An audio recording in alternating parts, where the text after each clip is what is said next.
fact, I'm going to move around, just shake the dryer a little bit, and you'll see it turn off. So it turns off just like that. Oh my gosh. It's hot, man. Oh. Yeah. All right, guys, you see the machine is running. See, it just turned off, just like that. Okay? Very tricky, easily missed, so pay attention now. Listen, I'm gonna close the door. You're gonna hear a click. Hear that? Listen. So, this part of the door pushes against that. So if you're not getting a full contact, meaning the door is not fully pressing that, your dryer is not going to start. It's like this.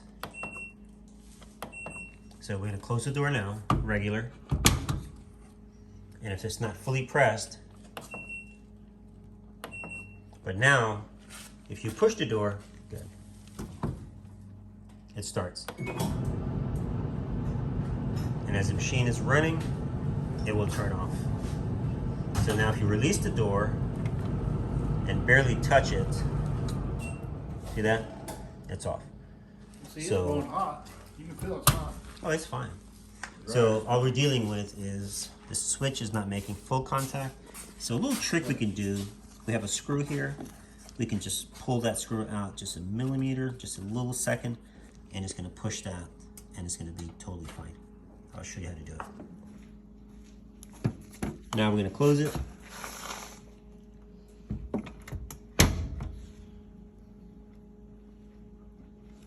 Press start.